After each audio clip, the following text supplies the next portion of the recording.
Good evening everyone.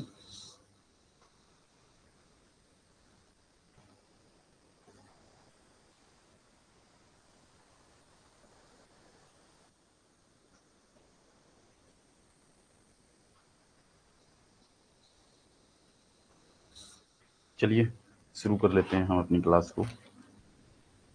Foreign policy की हमारी class है आज की।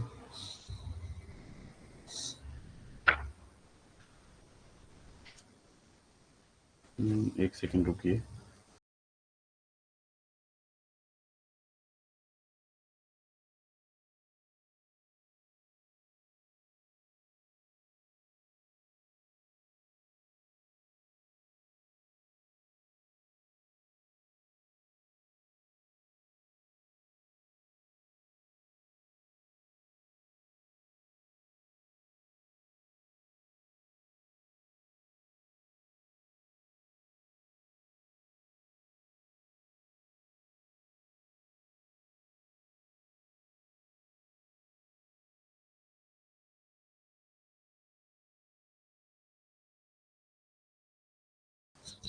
चलिए हम शुरू कर लेते हैं।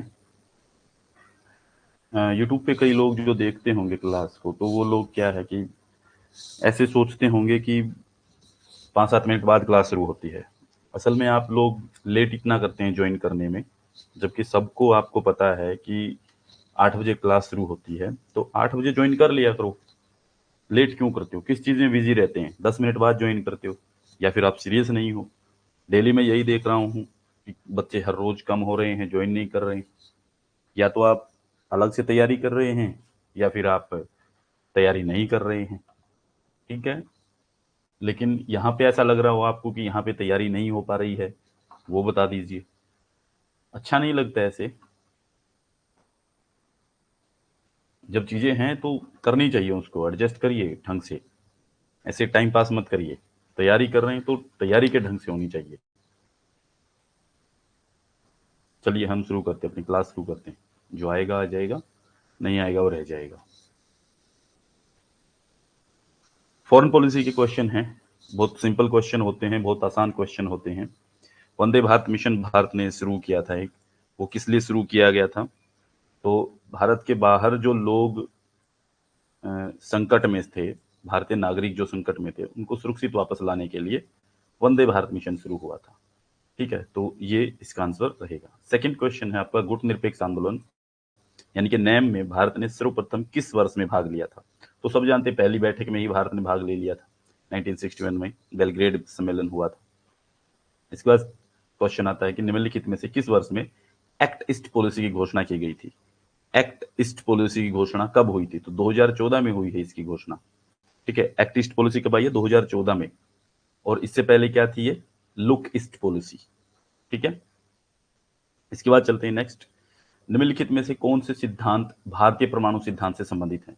भारत का जो परमाणु सिद्धांत है उससे संबंधित कौन कौन सी बातें हैं? देखो, भारतीय परमाणु सिद्धांत का उद्देश्य एक विश्वसनीय न्यूनतम तनाव निवारक डेटरेंस को निर्मित एवं उसे बनाए रखना। तनाव निवारक का मतलब है कि अगर बराबर में कोई परमाणु लेकर के बैठा है, तो हमारे पास परमाणु इसलिए है कि ताकि सामने वाला हम पे हमला ना करे, हमसे डर के रहे। और इससे क्या है कि जो तनाव है वो बना तो रहता है, लेकिन वो तनाव समाप्त भी होता है कि भाई दूसरा हमला करने से डरता है। सेकंड बात यह है कि परमाणु कमांड अथॉरिटी जो है एकमात्र निकाय है, एकमात्र अथॉरिटी है जो कि परमाणु हथियारों का उपयोग करने हेतु प्राधिकृत करती है, जो अथोराइज्ड करती है। तो क्या हम ये बात सही मान सकते हैं? बिल्कुल, ये बात भी इसकी ठीक है कि एक ही अथॉरिटी है, ठीक है, जो इसको लागू कर सकती है। इसके बाद भारतीय परमाणु सिद्धांत गैर परमाणु हथियार वाले राष्ट्रों के खिलाफ जो है परमाणु हथियारों के उपयोग की स्वीकृति नहीं देता। मतलब ये है कि जिन देशों के पास परमाणु हथियार नहीं है, उनके साथ चाहे हमारी कैसी भी लड़ाई चल रही हो, हम उसके ऊपर हमला नहीं करेंगे। परमाणु हथियार का हमला नहीं होगा कभी भी उस पर। इसके बाद जो है, ये भी बात ठीक है, भारत का प्रधानमंत्री परमाणु हथियारों के प्रयोग हेतु आदेश जारी कर सकता नहीं। भारत का प्रधानमंत्री आदेश जारी नहीं कर सकता है। इस बात को नोट कर लेना।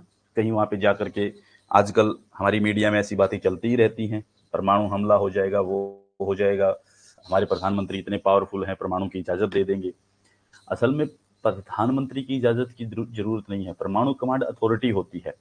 ठीक है, जो थल सेना अध्यक्ष होते हैं तीनों, वो उसके अंदर होते हैं, सॉरी, जो हमारी सेनाओं, तीनों सेनाओं के अध्यक्ष है, वायुसेना के और जल सेना के और थल सेना के, तीनों जो अध्यक्ष हैं वो उसके अंदर शामिल होते हैं। ठीक है, वो उसको अथॉरिटी करेगी, उनको पता है कब हमला करना है कब नहीं करना है। तो इसका मतलब 1 2 3 तीन बात ठीक है, चौथे नंबर की बात गलत है, आंसर रहेगा ये। नेक्स्ट पे हम चलते हैं। नेक्स्ट क्वेश्चन ये कहता है कि सूची मिलानी है कि संघाई सहयोग जो है, ये 1 2 3 4 है, कहीं 2.1 1.27 ऐसे मत करना। संघाई सहयोग संगठन के अंदर कितने सदस्य हैं, ये सदस्यों की संख्या दी गई है। तो इसमें देख लीजिए, संघाई सहयोग में 9 सदस्य हैं।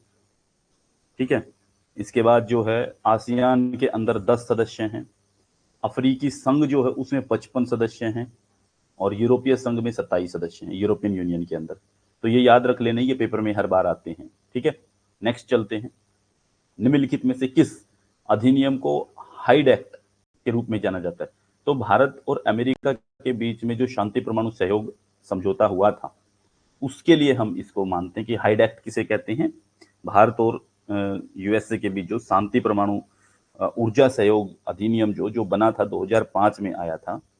ठीक है, लेकिन 2008 में इसको हमने अप्रूवल लिया था भारत के अंदर। तो 2008 में ये समझौता हुआ, लेकिन ये कंप्लीट फाइनली समझौता कब हुआ है? ये हुआ 2015 में जाकर के, काफी लंबा समय लग गया इसमें। ठीक है, लेकिन हमारी सारी बातचीत 5 से शुरू हो गई थी और 8 में हम इसके प्रपोजल को लेकर आ गए थे, क्या क्या इसके अंदर थी। तो 2008 इसका आंसर होगा इसमें। ठीक है, 2015 में जो है ये फाइनली जाकर के भारत ने भी साइन कर लिया है, अनुमति दे दी गई है। ठीक है, इसके बाद नंबर 7 पे चलते हैं।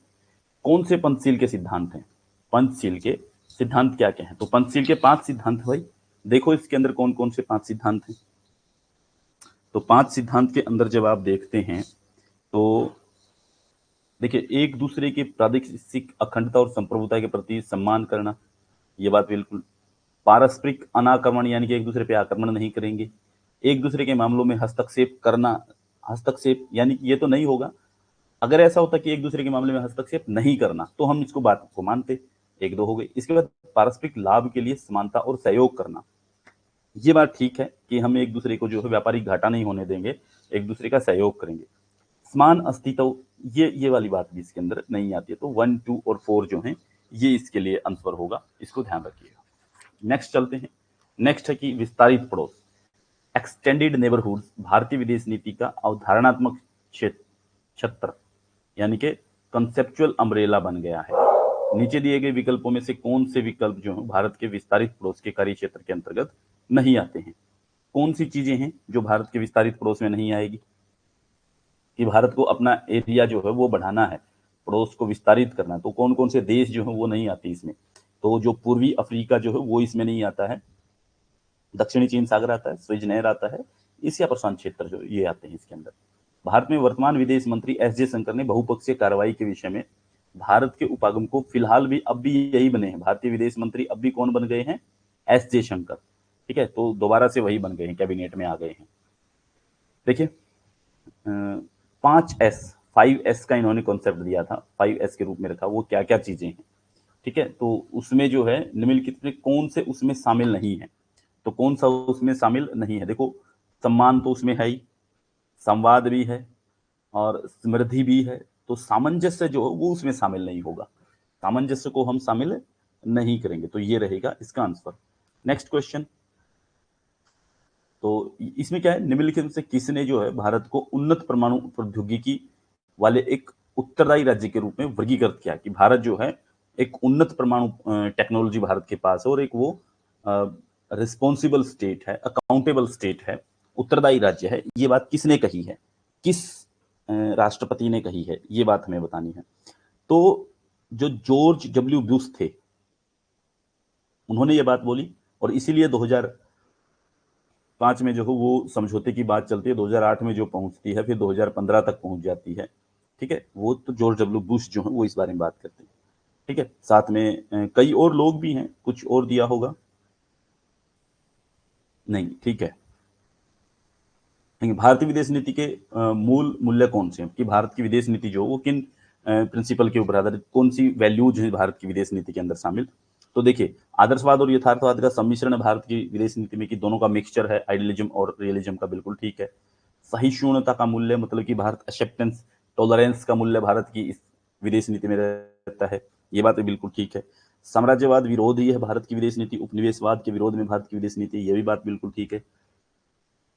प्रादेशिक विस्तार की बात करती भारत की विदेश नीति की, भारत को अपना विस्तार बढ़ाना चाहिए प्रदेश का, कि भारत जो है वो पाकिस्तान पे कब्जा कर ले, अफगानिस्तान पे कब्जा कर ले, ऐसा सोचता है भारत? बिल्कुल नहीं सोचता, ये बात गलत है।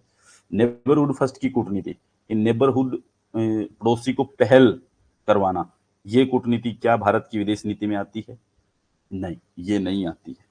नेबरहुड फर्स्ट की कूटनीति भारत की विदेश नीति का कोई मूल्य नहीं है। हमारी एक नीति जरूर है, हमने जरूर एक्ट ईस्ट पॉलिसी वगैरह इन चीजों में लेकर के नेबरहुड फर्स्ट जो मोदी जी ने ऐसा सोच किया है, लेकिन हमारा मूल्य वो नहीं, हमारे मूल्य इन चीजों को लेकर के हैं।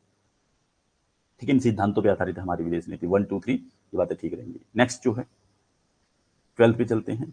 आईएमएफ और आईबीआरडी दोनों के मुख्यालय वाशिंगटन में है। भारत का आईएमएफ में मत हिस्सा 10% है। दोनों बातें बताइए। आईएमएफ और आईबीआरडी दोनों के मुख्यालय वाशिंगटन में, ये बात तो सत्य है बिल्कुल, ठीक है। दूसरी स्टेटमेंट की आईएमएफ में भारत 10% हिस्सा रखता है, कि आईएमएफ में भारत का जो सहयोग है क्या वो 10% है? नहीं, इतना पैसा कहां से आएगा? ठीक है, तो एक बात ठीक है और दूसरी बात गलत है। इसके बाद चलते हैं नेक्स्ट क्वेश्चन पे। भारत श्रीलंका में भारतीय शांति स्थापना बल किसने भेजा था? तो राजीव गांधी ने भेजा। शिमला समझौता किसके बीच हुआ था? इंदिरा गांधी ने किया था। लाहौर घोषणा किसने की थी? Atal Bihari Vajpayee. Act east policy Narendra Modi. ठीक है, तो इनको ऐसे मिलान करना है, ऐसे ही आएंगे आपके क्वेश्चन मिलान करने। इसके बाद आपका फिर से सूची मिलान करना है। ठीक है, ये नैम की कॉन्फ्रेंस है, उनके बारे में बताया गया है। वही बताइए, 1955 में कहाँ पे सम्मेलन हुआ था? बांडुंग सम्मेलन हुआ था। 1961 में बेलग्रेड के सम्मेलन, 1983 में नई दिल्ली के अंदर सम्मेलन था, और 98 में डरबन सीकर सम्मेलन होता है। यानी कि 1 2 3 4 सारे ठीक है। ठीक है,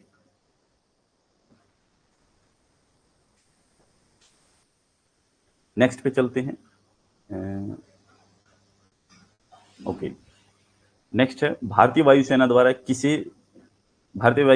किए गए संयुक्त अभ्यासों को कालक्रम में लगाना, कि भारतीय वायुसेना ने संयुक्त युद्धाभ्यास किए हैं वो किस क्रम में आएंगे। ये आपको खुद देख लेना है इनके सन के हिसाब से। ठीक है, आपको इनके सन निकाल करके देखने, कौन से सन में कौन सा युद्धाभ्यास हमने किया है और कौन सा किसके साथ हमने किया। इंद्रधनुष 4 किसके साथ हुआ है? डेजर्ट ईगल किसके साथ है? टेबल टॉप किसके साथ है? संवेदना का संवेदना, ये नहीं आएगा, संवेदना नाम से ही हुआ है सिर्फ, इसको हटा लेना, संवेदना ही आएगा सिर्फ। ये किसके साथ हुआ, ये आपको खुद निकालने हैं। ठीक है, नेक्स्ट चलते हैं। निम्नलिखित ब्रिक्स शिखर सम्मेलनों को उनके आयोजन के क्रम में व्यवस्थित कीजिए। ब्रिक्स शिखर सम्मेलन जो है उनके आयोजन के क्रम में हमें लगाने हैं। तो यहाँ पे जैसे डरबन का होता है सबसे पहले, ठीक है, उसके बाद जो है उफा रूस के अंदर होता है, और उसके बाद जो है होता है ये हाँ जोहान्सबर्ग वाला होता है, और उसके बाद बीजिंग में होता है। ये ब्रिक्स के सम्मेलन हुए हैं इस तरीके से। ठीक है, 4 सम्मेलन आए इसके। इसके बाद नेक्स्ट पे चलते हैं। नेक्स्ट है, भारत ने एक्ट ईस्ट पॉलिसी को किस सम्मेलन में घोषित किया? एक्ट ईस्ट पॉलिसी भारत ने किस सम्मेलन में घोषित की थी? तो एक्ट ईस्ट पॉलिसी जो है वो आसियान का सम्मेलन हुआ था 2014 का, उसके अंदर भारत ने एक्ट ईस्ट पॉलिसी की घोषणा की थी। ठीक है, ये एक्ट ईस्ट पॉलिसी किसका उत्तराधिकार है, उत्तराधिकारी बनकर के आई है? लुक ईस्ट पॉलिसी का। ठीक है, इसके बाद चलते हैं नेक्स्ट पे। भारत की विदेश नीति में 3C फॉर्मूला किस सरकार में लागू हुआ है? देखो, ये ज्यादातर ऐसे ऐसे फॉर्मूले हैं, 3C 5C, ठीक है, 5E 3E, इस तरीके के फॉर्मूले जो ज्यादातर नरेंद्र मोदी गवर्नमेंट के अंदर लेकर के आए गए हैं। मेकोंग गंगा सहयोग MGC किसने शुरू किया था? मेकोंग गंगा अटल बिहारी वाजपेयी के द्वारा शुरू किया गया था, मेकोंग गंगा सहयोग। बिम्स्टेक का स्थायी सचिवालय क्या है? बिम्स्टेक का स्थायी सचिवालय तो सब जानते हैं ढाका के अंदर है। ठीक है, इसके बाद जो है निम्नलिखित में से कौन से सही ढंग से सम्मिलित हैं? ऑपरेशन बताने हैं कि कौन सा ऑपरेशन कहां पे किया गया है। तो ये देखिए, ऑपरेशन राहत वो यमन में हुआ था। ठीक है, उसके बाद एक और ऑपरेशन मैत्री नेपाल के लिए हमने किया था। ये दोनों आपको खुद सर्च करके देखने हैं ये कहाँ कहाँ पे, क्योंकि ऑपरेशन सुकून कहाँ पे हुआ है, वंदे भारत मिशन किस चीज के लिए हुआ है। ये तो आपको बता ही दिया था, वंदे भारत मिशन की जो आपदाग्रस्त हैं बाहर, जो भारतीय नागरिक हैं उनके लिए किया गया था, कौन से देश में हुआ था वो आपको बताना है कि वंदे भारत मिशन कहाँ पे लागू किया गया था। शायद ये अफगानिस्तान में लेगा, इसका आप एक बार देख लेना, ठीक है। सीरिया वगैरह कुछ ऐसा ऑपरेशन सुकून ऐसा हो सकता है, लेकिन इनको एक बार क्रॉस चेक कर लेना। ऑपरेशन राहत यमन में हुआ था, ऑपरेशन मैत्री नेपाल में हुआ था, ठीक है। इसके बाद जो है निम्नलिखित में से कौन सा सही सुमेलित है, ये आपको बताना है कौन सा सही सुमेलित है। तो देखिए 4 दिए गए हैं, कौन सी सही बात इनके अंदर से लिखी गई है। देखो ओएनजीसी विदेश यानी कि दक्षिणी चीन सागर, ये बात बिल्कुल ठीक है। ओएनजीसी विदेश जो वो दक्षिण चीन सागर के साथ अटैच होती है। उसके बाद सैन्य क्या दे रखा है फिर ये दे रखा है आतंक के विरुद्ध युद्ध, जीसीसी। क्या ये बात ठीक है? नहीं, सैन्य शक्ति राष्ट्र शक्ति के तत्व, सैन्य शक्ति राष्ट्र शक्ति के तत्व। और the silent spring Kenneth Boulding, नहीं, साइलेंट स्प्रिंग किताब जो है वो रिचल कार्सन की किताब है, साइलेंट स्प्रिंग, तो उनका नाम आएगा। ये गलत हो गया एक, मतलब हम ये कह सकते हैं एक ये ठीक हुआ है, और दूसरा जो है वो ठीक होता है आपका सैन्य शक्ति की राष्ट्रीय शक्ति का तत्व जो है वो सैन्य शक्ति होता है कि भी किसी भी राष्ट्र की शक्ति जो वो सैन्य शक्ति मानी जाती है। आतंक के विरुद्ध युद्ध जीसीसी के विरोध नहीं था, गल्फ कॉपरेशन के विरोध नहीं है। ये आतंक के विरुद्ध युद्ध जो है ये अफगानिस्तान के विरुद्ध छेड़ा गया था। अफगानिस्तान के अंदर अफगानिस्तान ने जब हमला किया था, अमेरिका ने ये शुरू किया था, अमेरिका ने आतंक के विरुद्ध युद्ध शुरू किया था। इसके बाद जो है निम्नलिखित में से कौन से सही सुमेलित हैं, सही बताना है, सही चीजें कौन सी जुड़ती हैं। देखो विदेश नीति के क्वेश्चन आपको समझ में आ रहे हैं ना, कैसे आ रहे हैं, कैसे आते हैं, कैसे जोड़कर बनाए जाते हैं ये क्वेश्चन। तो यहाँ पे देखिए fast track diplomacy Narendra Modi, ये बात बिल्कुल ठीक है। प्रोजेक्ट मौसम राजीव गांधी, ये ठीक नहीं है। इसके बाद look east policy Narasimha Rao, ये बिल्कुल ठीक है, look east 1992। Act east policy Manmohan Singh, नहीं, एक्ट ईस्ट पॉलिसी तो नरेंद्र मोदी जी हैं, ये भी गलत हो गया, ठीक है। तो इस तरीके से क्वेश्चन हो गया है सोल्व। नेक्स्ट क्वेश्चन कालक्रम में लगाना है, पहले कौन सा बाद में कौन सा उसके बाद कौन सा। देख लीजिए लाहौर घोषणा कब होती है, 2002 में। शिमला समझौता कब होता है, 1971 में। आगरा समिट कब होती है, ये 2003 में, 2 में, ऐसे ही कुछ। सिंधु जल समझौता 1960 में। तो इनको ऐसे क्रम में लगा लेना है, इसका मतलब क्या आंसर आएगा इसका, यानी कि 4 3, ये 4 और फिर ये 3, और उसके बाद जो है 1 और फिर 2, यानी कि देखो क्रम वाइज बता रहा हूं मैं, ये 3 नंबर है, ये 2 नंबर है, 4 3 1 एंड 2, ठीक है। इस तरीके से इसको करना है। नेक्स्ट पे चलते हैं, निम्नलिखित में से कौन सही सुमेलित है। परमाणु क्षतिपूर्ति सिविल देयता अधिनियम 2010, रक्षा सहयोग हेतु भारत अमेरिका 10 वर्षीय फ्रेमवर्क समझौता 2015, रक्षा प्रौद्योगिकी और व्यापारिक पहल 2020, basic exchange and cooperation agreement 2019। सही सुमेलित बताना हमें, दो कौन से सन के साथ कौन से सही जुड़ रहे हैं, ठीक है। तो यहाँ पे जो जुड़ेंगे, एक तो जो ये परमाणु समझौता, जो परमाणु क्षतिपूर्ति सिविल देयता अधिनियम जो ये 2010 में ही हुआ था, और उसके बाद जो है रक्षा सहयोग हेतु भारत अमेरिका 10 वर्षीय फ्रेमवर्क समझौता 2015 में हुआ था, ठीक है। और रक्षा प्रौद्योगिकी व्यापारिक पहल ये नहीं है, बेसिक एक्सचेंज ये बेका नाम का था कोई, ये भी नहीं है, ये 2020 के आसपास का है बेका। इसको एक बार इनकी डेट जरूर चेक करना, ये मैं जो बता रहा हूँ इनकी डेट जरूर एक बार देख लेना कि कौन से सन में कौन सा होता है।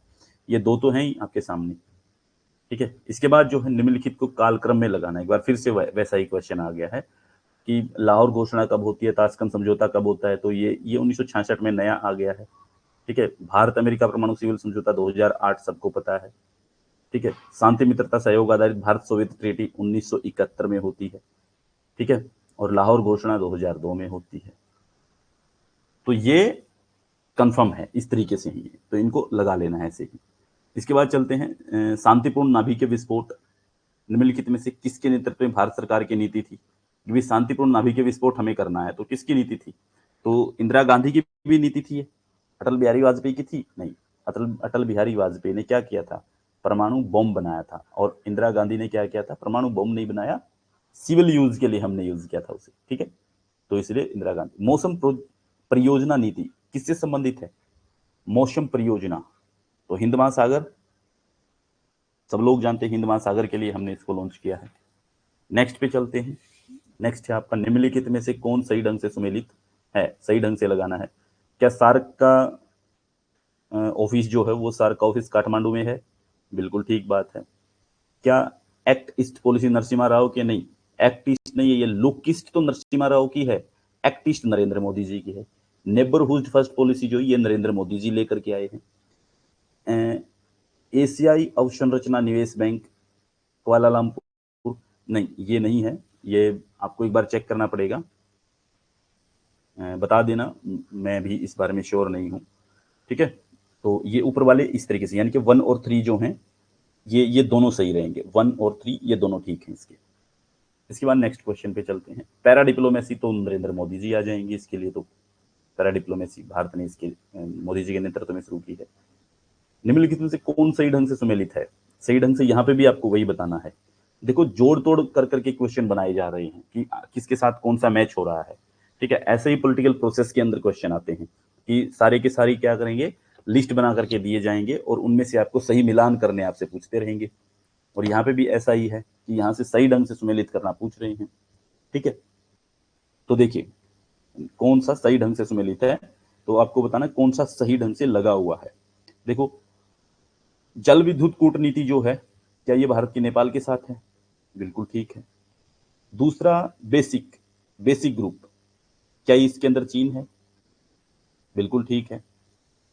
समूह 77, ग्रुप 77 में यूएसए आएगा? नहीं, ग्रुप 77 में यूएसए क्यों आएगा? ये तो अमीर देश है, ये तो गरीब देशों का संगठन है।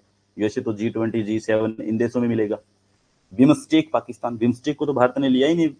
बिम्स्टेक के अंदर जो है पाकिस्तान को तो हमने शामिल ही नहीं कर रखा, ठीक है, क्योंकि बे ऑफ बंगाल वाले देश इसके अंदर शामिल हैं, ठीक है। तो ये भी नहीं आएगा। तो आंसर क्या होगा? 1 और 2, ठीक है। तो ये नहीं होंगे दोनों के दोनों।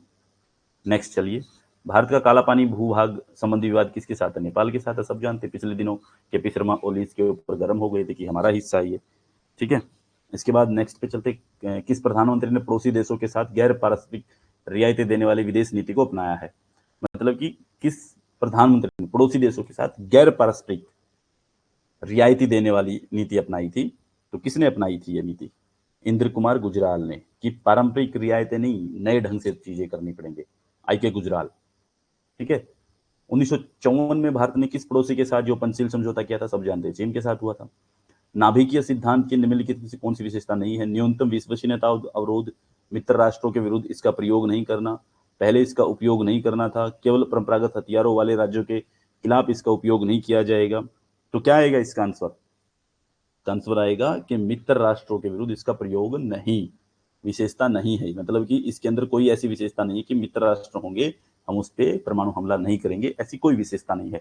बल्कि विशेषता है कि न्यूनतम विश्वसनीय अवरोध, यानी कि हमें इसको कम से कम यूज करने के बारे में सोचना, हम करेंगे नहीं इसका यूज, ठीक है। पहले हम इसका उपयोग नहीं करेंगे, परंपरागत हथियार वाला कोई भी देश है उसके खिलाफ बिल्कुल यूज नहीं करेंगे, ठीक है।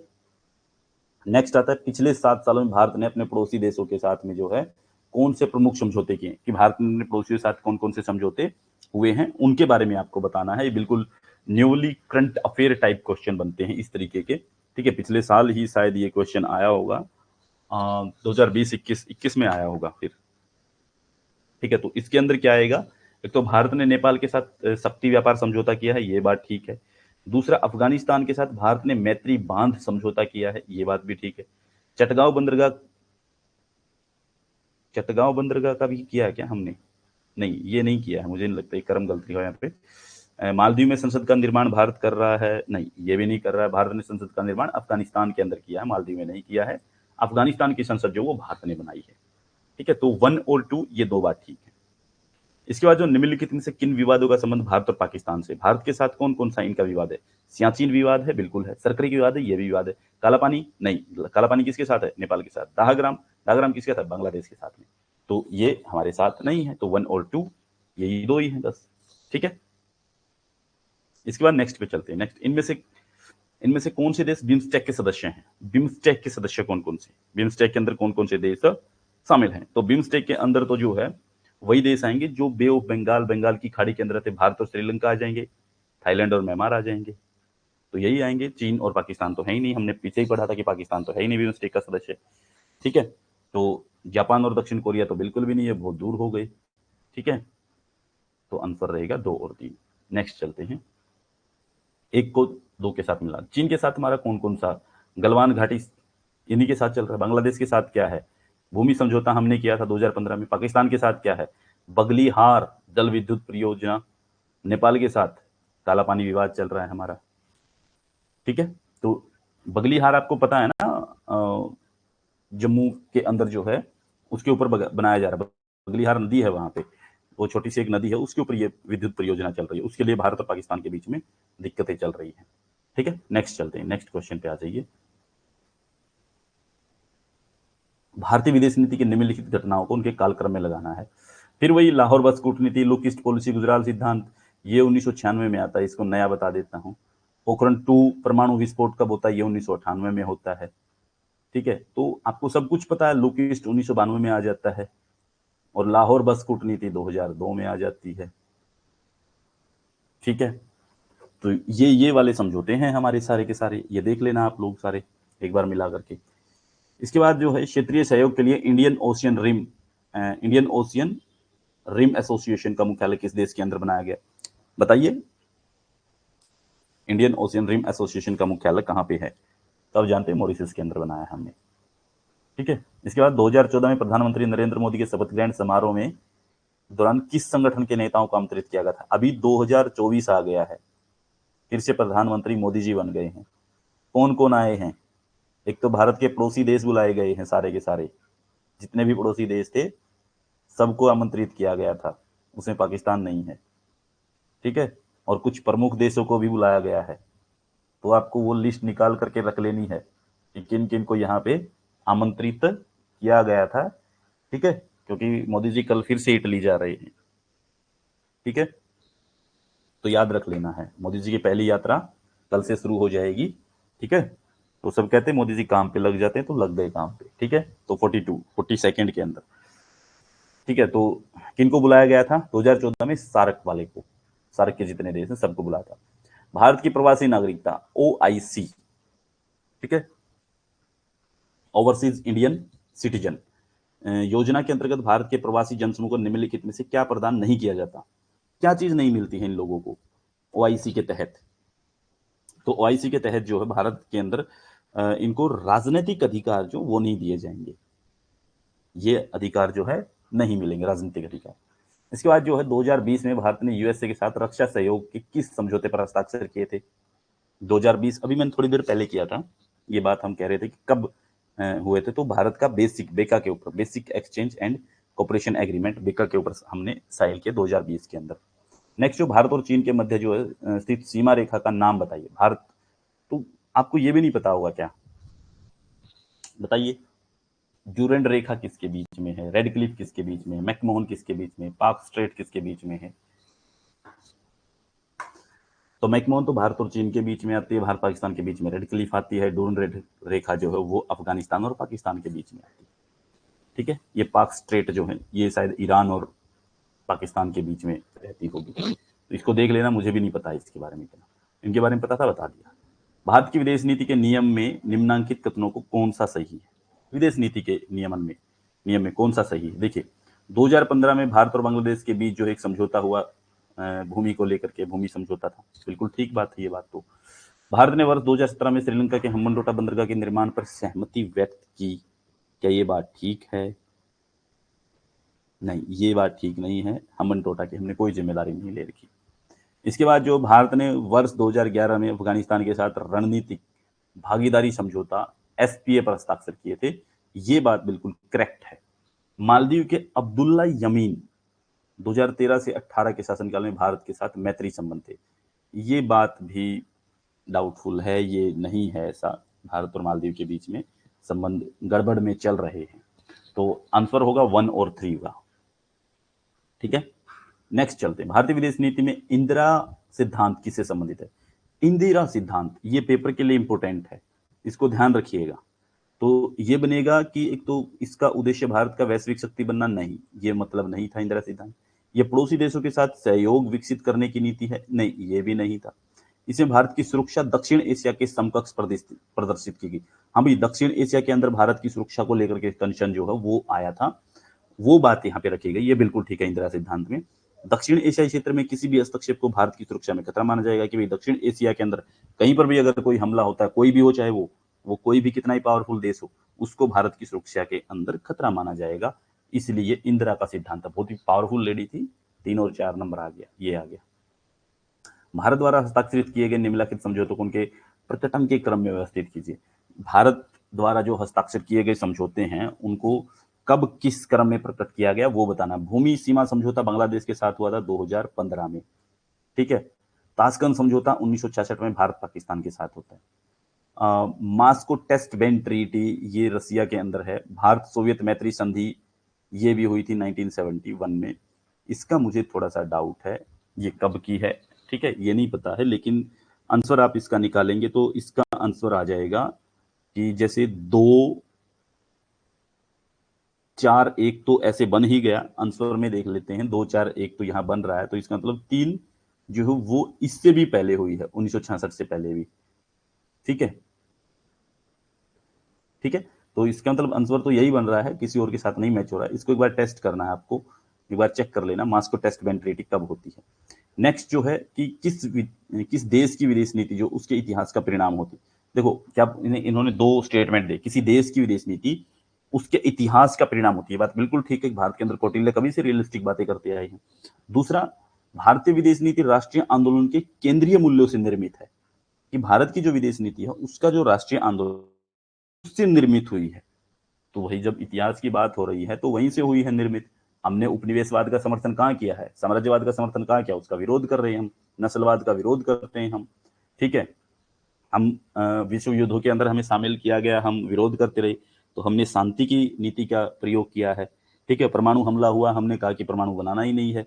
ठीक है, तो हमने निशस्त्रीकरण की बात की। तो भारत की नीति तो वहां से उसके केंद्रीय मूल्यों से निर्मित है ही, कि राष्ट्रीय आंदोलन में गांधी जी ने शांति का संदेश दिया तो हमने शांति देखी। रविंद्रनाथ टैगोर ने यूनिवर्सलिज्म की बात की, दुनिया के देशों के साथ जुड़ने की बात की, तो हमने दुनिया के साथ जुड़ने की ही बात रखी। ठीक है, इस तरीके से जो है हम अपने देश की विदेश नीति को देख सकते हैं। तो दोनों बातें ठीक हैं। इसके बाद जो नेक्स्ट चलते हैं, निम्नलिखित में से किन देशों में भारत ने शांति स्थापना कार्यों में भाग लिया है? तो भारत ने तो सॉरी बहुत सारे देशों में भाग लिया है, बहुत सारे देशों में भारत की जो वो पहलकदमी रही है भाग लेने के अंदर। तो हम ये देख सकते हैं कि यहाँ पे जो है लगभग सभी में लिया है। कोरिया में भी गए थे हम, गजापट्टी में भी जाते हैं, साइप्रस में भी, लेबनान में भी, चारों जगह पे भारत ने शांति स्थापना के लिए भाग लिया है। तो मैं कहूंगा 1 2 3 4 ये सारे आंसर माने जाएंगे।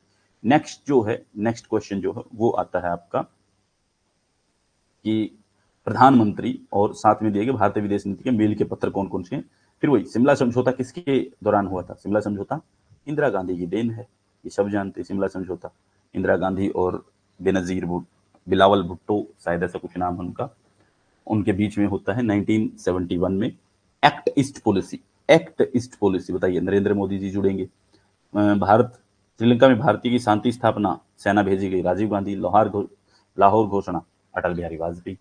नेक्स्ट चलते हैं, नेक्स्ट में भारतीय विदेश नीति के आधारभूत तत्वों को उसके अस्तित्व में आने के अनुसार कालक्रम में लगाना। सबसे पहले क्या है, उसके बाद क्या है, उसके बाद क्या? पंचशील 1955 में आता है, 1954 में। ठीक है, उसके बाद 1971 में भारत और सोवियत ट्रीटी होती है। ठीक है, उसके बाद लुक ईस्ट पॉलिसी आती है 1992 में। गुजराल डॉक्ट्रिन आता है 1996 में। तो क्या बनेगा इसका क्रम? हमारा क्रम बनेगा 2-4-3-1, 2-4-3-1 कहीं पे है, 2-4-3-1 ये रहा। इसके बाद चलते हैं, निम्नलिखित में से कौन से 2 कथन कश्मीर को लेकर भारत संबंधों के बारे में सही है? कश्मीर को लेकर के दो कथन बताने हैं हमें, कौन से वो कथन जो हैं वो सही है। तो देखिए, सुरक्षा परिषद ने वर्ष 1984 में पहली बार जम्मू कश्मीर के मुद्दे पर चर्चा की। जम्मू कश्मीर के मुद्दे पर चर्चा हुई थी, बिल्कुल ठीक बात है। अटल बिहारी वाजपेयी और परवेज मुशर्रफ के बीच 2004 में इस्लामाबाद में एक शिखर सम्मेलन हुआ। नहीं, ये इनके बीच इस तरह का कोई शिखर सम्मेलन नहीं है कि 2004 में हुआ था और इसके मुद्दे को लेकर हुआ। युद्ध विराम रेखा के आर पार एक बस सेवा का शुभारंभ वर्ष 2006 में किया गया था, ये भी गलत है। वर्ष 2007 में समझौता एक्सप्रेस पर आतंकी हमला, ये कश्मीर को लेकर था। 1 और 4 हम इस चीज को सही मान सकते हैं। ठीक है, नेक्स्ट पे चलते हैं। नेक्स्ट क्वेश्चन क्या कहता है, निम्नलिखित में से कौन से दो कथन चीन की नीति हथेली एवं 5 उंगलियों के सिद्धांत की? भाई ये तो हाथ की हथेली है और ये हाथ का अंगूठा है, फिर ये उंगली है, दूसरी उंगली, तीसरी उंगली, चौथी उंगली, ये इस तरीके से जो हैं हम, इसकी एक नीति है चाइना की। तो इसमें वो किन किन को शामिल करता है? पांचों को। नेपाल और भूटान वो कहता कि ये भी हमारे। अरुणाचल प्रदेश, सिक्किम और लद्दाख कहता ये भी हमारे हैं। मिजोरम मणिपुर को नहीं शामिल करता है। ठीक है, मेघालय, त्रिपुरा मेघालय को भी शामिल नहीं करता। तो 1 और 2 जो हैं वो इसके सही रहेंगे। ठीक है, तो वो कहता है कि हथेली क्या है? हथेली है तिब्बत। तिब्बत को कहता वो है हथेली, और उसके साथ में उस हथेली का पंजा क्या है? वो कहता है कि भूटान, नेपाल ये इसमें शामिल हैं। ठीक है, साथ में अरुणाचल प्रदेश, सिक्किम और लद्दाख ये भी इसमें शामिल है। ठीक है, इसके बाद नेक्स्ट, भारत और पाकिस्तान ने जो शिमला समझौता 1972 में हस्ताक्षरित किए। ठीक है, ये बात शिमला समझौता हुआ था ना हमारे बीच में, तो ये बात तो ठीक है कि हाँ हमने किए थे जून 1972 में। इस समझौते में कहा गया कि दोनों देश अपने विवादों को अन्य देशों की मध्यस्थता के माध्यम से सुलझाएंगे। ये बात तो नहीं हुई थी, हमने नहीं की ये बात इनके साथ में कि दोनों देश उनके साथ में बात करेंगे और मध्यस्थता करवा करके मुद्दे को सुलझाएंगे। तो इसका मतलब ये है कि बात सिर्फ एक ही ठीक है, दूसरी गलत है। तो सिंपल सी बात है, एक ठीक आर गलत। निम्नलिखित तिथियों में से किस तिथि को संयुक्त राष्ट्र मानवाधिकार परिषद का सदस्य बना था? मतलब कि भारत कब बना था? संयुक्त राष्ट्र मानवाधिकार परिषद का सदस्य भारत को कब बनाया गया था? तो भारत बना था 1 जनवरी 2019 को संयुक्त राष्ट्र मानवाधिकार परिषद का सदस्य। भारत और यूरोपियन यूनियन ने व्यापार संबंधों के प्रोत्साहन के लिए किस क्रियाविधि को स्थापित किया है? भारत और यूरोपियन यूनियन ने, तो भारत और यूरोपियन यूनियन निवेश सुशासन क्रियाविधि जो है उसको अपनाया है। इसके आगे नेक्स्ट पे, निम्नलिखित में से कौन सा हंस जेमर्गन द्वारा लिखित पुस्तक का पूर्ण शीर्षक है? ये देखो इंटरनेशनल रिलेशन का क्वेश्चन डाल दिया यहाँ पे मैंने। ठीक है, लेकिन ये हम देख लेते हैं फिर भी। तो इनकी किताब है politics among nations, the struggle for power and peace. तो इनकी किताब का पूरा नाम क्या है?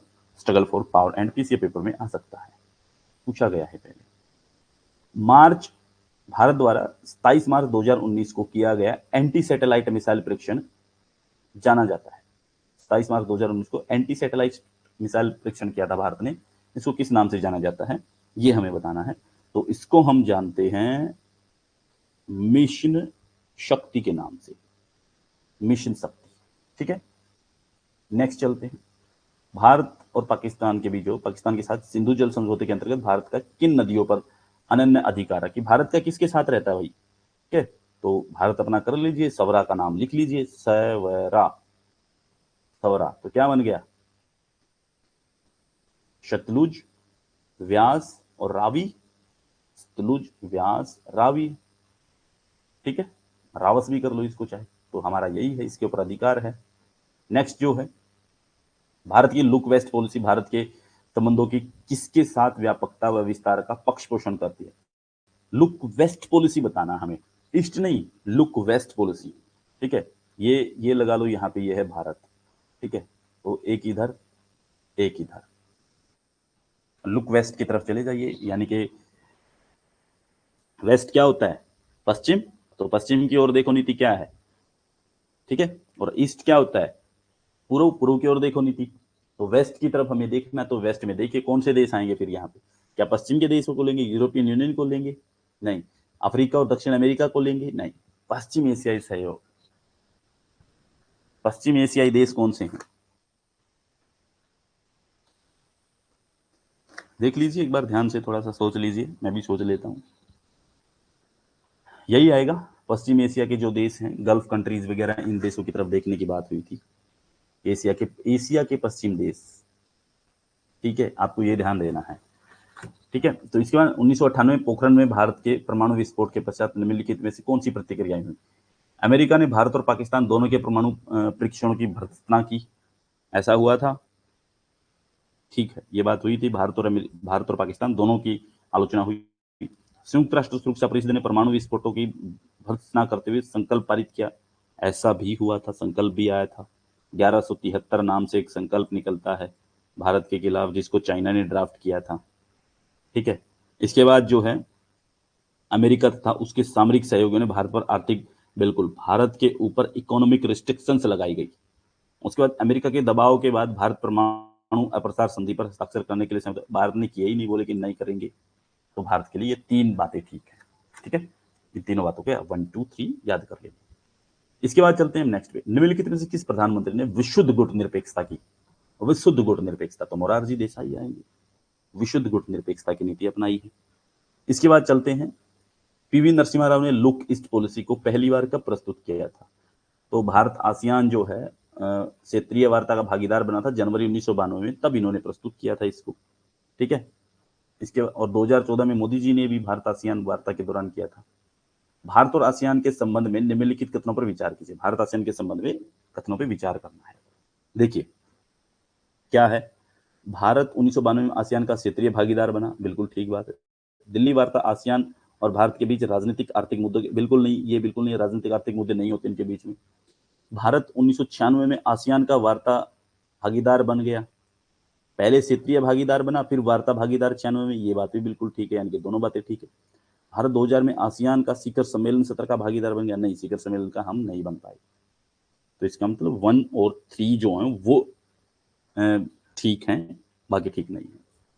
नेक्स्ट पे चलते हैं, नीमराणा वार्ता कौन से कथन गलत हैं, ये बताना है आपको, गलत बताने हैं इस बार। नीमराणा वार्ता डायलॉग भारत और चीन के विषय में है, नहीं, नीमराणा वार्ता भारत और पाकिस्तान के विषय में है। ठीक है, तो असत्य है ये बात, यानी कि इसको हम जोड़ेंगे। ओटावा वार्ता भारत पाकिस्तान के संबंधों के विषय में है, ये बात तो सत्य है। ठीक है, इसका मतलब ये असत्य नहीं है, तो इसको नहीं जोड़ेंगे, आंसर में नहीं आएगी। सांग्रीला वार्ता भारत सिंगापुर के संबंधों के विषय में है, ये बात तो सत्य नहीं है। ये सांग्रीला वार्ता मुझे ध्यान नहीं आ रहा, लेकिन मुझे लगता है कि ये ठीक नहीं है। रायसीना वार्ता भू राजनीतिक तथा अर्थव्यवस्था के विषय में भारत का फ्लैगशिप सम्मेलन है, ये बात ठीक है, ये बात ठीक है, ये गलत नहीं है। मतलब असत्य बात कौन सी है? 3 और 1, इन 2 को रख लेते हैं हम। ठीक है, नेक्स्ट चलते हैं। नेक्स्ट पे क्या है, नीचे दिए गए 2 कथन हैं, ए और आर, बताना है उनके बारे में। भारत संयुक्त राष्ट्र सुरक्षा परिषद का स्थायी सदस्य बनना चाहता है, बिल्कुल बनना चाहता है, हम सिक्योरिटी काउंसिल के स्थायी सदस्य बनना चाहते हैं। क्यों? क्योंकि भारत एक परमाणु शक्ति संपन्न देश है। भाई फिर परमाणु शक्ति संपन्न देश है तो क्या उसका मतलब पाकिस्तान भी बन जाएगा वहां पे तो? ठीक है, क्या इस कारण से भारत बनना चाहता है? नहीं, ये नहीं होना चाहिए आंसर इसका। ये ठीक है, भारत एक परमाणु शक्ति संपन्न राष्ट्र, ये बात ठीक है, लेकिन इसके कारण, इसीलिए मतलब कि भारत इसका सदस्य बनना चाहता है, ये नहीं है। कुछ और कारण है, वो अलग बात कर सकते हैं। ठीक है, तो आंसर ए और आर दोनों ठीक है। ए इसका सही स्पष्टीकरण नहीं करता है।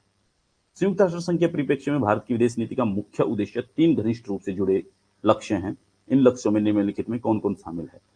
संयुक्त राष्ट्र संघ के परिप्रेक्ष्य में भारत की विदेश नीति के मुख्य 3 घनिष्ठ लक्ष्य हैं, कौन कौन से हैं, देखते हैं। देखिए,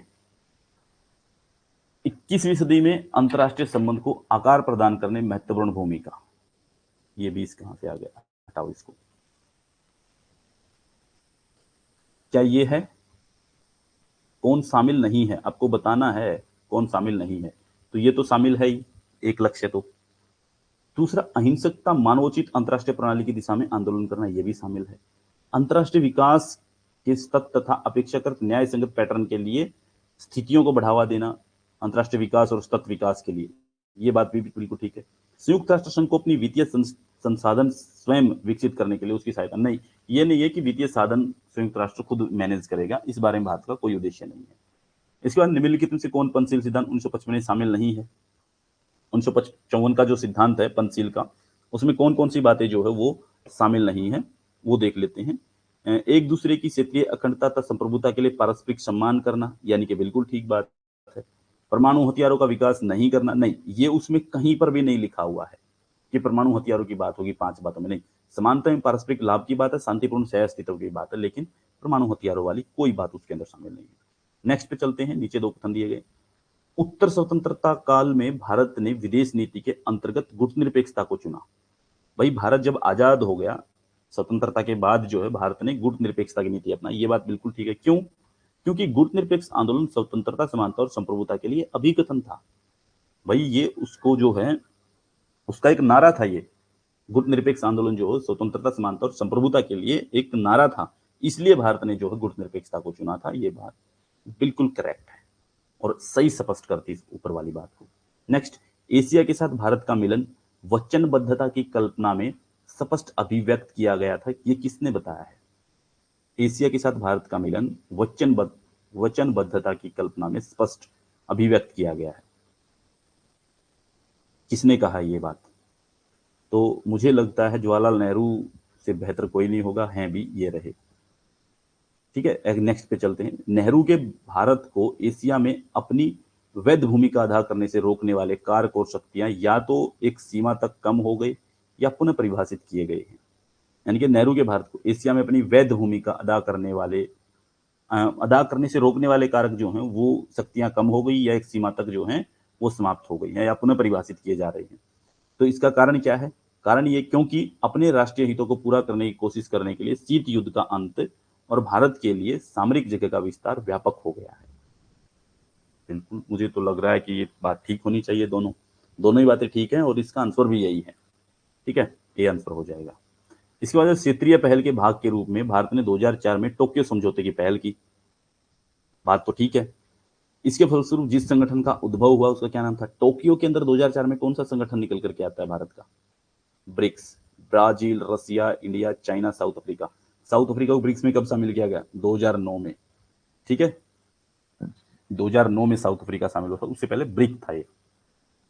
नेक्स्ट चलते हैं, भारत और नेपाल ने संशोधित दोहरा कराधान अपवोचन समझौता यानी कि डबल टैक्सेशन अवॉइडेंस के एग्रीमेंट जो वो कब हस्ताक्षरित किया भारत और नेपाल ने? Double tax avoidance agreement sign हुआ था भारत और नेपाल के बीच में 2011 के अंदर। नेक्स्ट जो है, भारतीय विदेश नीति का कौन सा निर्धारक जो भारत द्वारा 1980 के पूर्व इजराइल को वास्तविक मान्यता दिए जाने का कारण नहीं था? कि भारत ने क्यों नहीं दी उसको मान्यता? 1992 में जाकर के हम जो है इजराइल को एक देश के तौर पे कंसिडर करते हैं, हम रिलेशन बनाना शुरू करते हैं। उससे पहले भारत ने कोई रिलेशन बनाया ही नहीं उनके साथ। क्या कारण था? कौन से कारण के थे जिसके कारण जो है हमने उसको नहीं मान्यता दी? तो भारत का जो समाज है और भारत का जो इतिहास और परंपरा वो रही है इस तरीके की, भाई हम जो है तुष्टीकरण की राजनीति नहीं करते हैं, हम इस तरीके से हमलों की कोई बात नहीं करेंगे कि उनकी जगह है, उनकी जगह के ऊपर उनको रहने दिया जाए। ठीक है, इसके बाद नेक्स्ट चलते हैं, निम्नलिखित में से किस कारण से भारत और बांग्लादेश के बीच संबंध जो वो तनावपूर्ण हुए? भारत और बांग्लादेश के बीच संबंध तनावपूर्ण किस कारण से हुए? एक तो हम ये देख सकते हैं कि विरुद्ध अंत क्षेत्रों का दावा संबंधी समझौता, नहीं, ये तो हमने बिल्कुल सोल आउट कर लिया है। अखोरा अगरतला लिंक का निर्माण, नहीं, ये भी नहीं है। बांग्लादेश मेघालय सीमा के अगल बगल सीमा बाजार स्थापित कर, नहीं, ये भी नहीं है। बाजार भी अच्छा काम कर। असल में भारत और बांग्लादेश के बीच में एक तीस्ता नदी जल विवाद है, उसके कारण हम जो है इनके साथ में थोड़ा सा हमारे संबंध जो वो तनावपूर्ण रहते हैं। इसके बाद जो है नेक्स्ट क्वेश्चन आता है आपका, ये आपको जोड़ने हैं एक साथ में, पाकिस्तान, बांग्लादेश, नेपाल और चीन। गैर कानूनी प्रवचन, बगलीहार जल परियोजना, अल्पकालिक मार्ग, तवांग घटना। तो बगलीहार तो सब जानते हैं भाई, ठीक है, और नेपाल, तवांग घटना चीन के साथ हम जोड़ते हैं। ठीक है, और नेपाल और बांग्लादेश के साथ क्या जोड़ोगे आप लोग, बताइए? तो बांग्लादेश के साथ जोड़ेंगे हम गैर कानूनी प्रवचन, और नेपाल के साथ अल्पकालिक मार्ग की बात करते हैं, थोड़े समय के लिए रास्ता खोलने वाली बातें, और त्वांग घटना चीन के साथ जोड़ते हैं। त्वांग घटना आप जानते हैं, तियानमेन चौक की घटना एक कही जाती है, जिसके साथ हम ये देखते हैं कि ये घटनाएं, ये समस्याएं हैं, उसका भारत समर्थन कर देता है कि वो घटना गलत हुई थी, तो चीन उसको देखता है कि तुम हमारे खिलाफ बात करते हो। ठीक है, नेक्स्ट जो है ये भी आपको विवाद बताने हैं। श्रीलंका के साथ हमारा कौन सा विवाद है, पाकिस्तान के साथ कौन सा विवाद है, नेपाल के साथ कौन सा विवाद है, बांग्लादेश के साथ कौन सा विवाद है। तो बांग्लादेश के साथ तो हमारा विवाद बनता है न्यू मूर आइलैंड, ठीक है, और नेपाल के साथ हमारा बनता है सुस्ता बॉर्डर, और वुलर झील जो है वो बनती है पाकिस्तान के साथ, और कच्चाती विद्युत श्रीलंका के साथ। यानी 1 2 3 4 सारे ठीक है, ठीक है, सारी बातें ठीक है। नेक्स्ट पे चलते हैं। इतनी लंबी स्टेटमेंट है, प्रश्न नहीं आएगा यहाँ से, लेकिन इतनी लंबी स्टेटमेंट को मैं पढ़ तो देता हूं। प्रश्न की संभावना है। भारत की विदेश नीति पर हिमालय के सीमांत क्षेत्रों के महत्व पर टिप्पणी करते हुए किस नेता ने यह कहा था कि यदि इसका अतिक्रमण किया जाता है तो भारत के मैदानी भाग तथा सागर भाग पार तक अनावर्त हो जाएंगे, और तब भारत पर मंडराने वाला खतरा दक्षिण और दक्षिण पूर्व एशिया के देशों पर भी छा जाएगा। कि मतलब अगर भारत पे हमला हुआ हिमालय के सीमांत पे, तो वो हमला सिर्फ भारत पे नहीं है, बल्कि वो भारत का मैदानी भाग और मैदानी भाग के पार सागर पार जो बात जाएगी वो बड़ा खतरा हो जाएगा। और उसमें क्या होगा, उसमें खतरा जो दक्षिण और दक्षिण पूर्व एशिया के लिए भी खतरा पैदा हो जाएगा। ये बात किसने कही थी, किस प्रधानमंत्री ने ये बात बोली थी? तो इसका मतलब था कि हिमालय को बहुत ही, हिमालय सीमांत क्षेत्र के महत्व को कौन व्यक्ति ज्यादा महत्व देता था? तो वो महत्व देते थे प्रधानमंत्री जवाहरलाल नेहरू। ठीक है, इसके बाद वर्ष 1955 में आयोजित बांडुंग परिषद में निम्नलिखित में से किसके प्रतिनिधियों ने भाग लिया? 1955 की बांडुंग परिषद हुई थी, तो कौन देश इसके अंदर भाग लेने के लिए आए थे? ठीक है, बताइए किसके प्रतिनिधियों ने भाग लिया था? तो एशिया के एशिया के या अफ्रीकी एशियाई देशों के, या अफ्रीकी देश के, या अफ्रीकी एशियाई देश। देखो यहां तो दिया 80 अफ्रीकी एशियाई देश, यहां दिया 29 अफ्रीकी एशियाई देश। तो अफ्रीका और एशिया के मतलब 29 देश बांडुंग सम्मेलन के अंदर आए थे। इसके बाद निम्नलिखित में जो है, निम्नलिखित संधियों और समझौतों को कालक्रम अनुसार व्यवस्थित कीजिए। आपको बताना कि भारत यूएस परमाणु संधि 2008 सब जानते हैं, ठीक है। सोवियत संधि 1971, ये आपको कई बार आ गई है। ताशकंद समझौता 1966, ये भी कई बार आ गया। शिमला समझौता 1972, ये भी आपका कई बार आ गया। अब तो मिला लो, हो गया सीधा पादरा हिसाब। 3 2 4 1 आ गया ना, 3 2 4 1 ये रहा। इसके बाद है शोर्ट, SORT, शोर्ट का विस्तृत रूप बताइए। मतलब कि शोर्ट की फुल फॉर्म बताइए, सीधी सी बात यही पूछी गई। तो शोर्ट की फुल फॉर्म होती है strategic offensive reduction treaty. Strategic offensive reduction treaty, ये आपके लिए इंपॉर्टेंट बनेगा। नेक्स्ट जो है आपके लिए आता है भारत श्रीलंका समझौते का मुख्य प्रयोजन था। भारत और श्रीलंका के बीच समझौते हुए हैं, उसका क्या था मुख्य उद्देश्य? मुख्य उद्देश्य था सिहली जो समस्या, वहां पे सिहली और तमिलों के बीच जो संघर्ष चल रहा है, तमिल समस्या को देखते हुए उस संघर्ष का समाप्त करना, उस संघर्ष को समाप्त कर देना। ठीक है, नेक्स्ट नीचे दी गई घटनाओं का सही कालक्रम बताइए। देखो विदेश नीति में सब कुछ कालक्रम पूछा जा रहा है, ठीक है, तो ये सारे याद कर लेने। भारत सोवियत संधि, पोखरण में भारत का परमाणु परीक्षण, प्रथम परमाणु परीक्षण, तो संधि तो 71 में और परमाणु परीक्षण 74 में। क्यूबा मिसाइल संकट 61 में। भारत ने संरचनात्मक समायोजन कार्यक्रम को अपनाया 90 में, 1991 में। तो अब देख लीजिए कब कौन सी क्या घटना जुड़ती है। तो 3 1 2 4, 3 1 2 4 ये जुड़ गया आपका। नेक्स्ट चलिए, ये क्या है, ये गलत है। भारत ने 1954 में किस पड़ोसी देश के साथ पंचशील समझौता, अरे यार कितनी बार पूछेंगे हम ये बात आपसे, चीन के साथ हुआ था। ठीक है, मतलब ये रिपीटेड है, वापस उठा करके पूछा गया क्वेश्चन है। ठीक है, तो आपके क्वेश्चन खत्म हुए। आज की क्लास का जो कंप्लीट सार था वो सारा समाप्त हुआ। ठीक है, तो इस चीज को ध्यान रखिएगा, अपने क्वेश्चंस को बहुत ध्यान से पढ़ा करिए। अभी भी क्लास में बहुत कम बच्चे हैं, तो जो बच्चे क्लास नहीं लगा पा रहे हैं, ये क्वेश्चन बार बार रिपीट नहीं होते, हम खुद टेस्ट नहीं दे पा रहे हैं, 1 घंटा लगा रहे हैं, तो कोई बात एक्स्ट्रा ही निकल कर आ रही है। समझ में आ रहा है क्वेश्चन कैसे आ रहे हैं, कि विदेश नीति कहाँ से कैसे आएगी? विदेश नीति में कोई है ही नहीं ऐसे मुश्किल क्वेश्चन, सारी संधियां, ट्रीटी, सब कुछ तो बताना है आपको, वही चीजें पढ़कर जानी है। कुछ इतना होगा ही नहीं कि आपको बहुत ज्यादा कुछ पढ़ना है इसके अंदर। कल हम पॉलिटिकल प्रोसेस के बारे में बात करेंगे, आपका टेस्ट डाला हुआ है, उस टेस्ट को सोल्व करिए तब तक, और उसके बाद हम उसका सॉल्यूशन डालेंगे।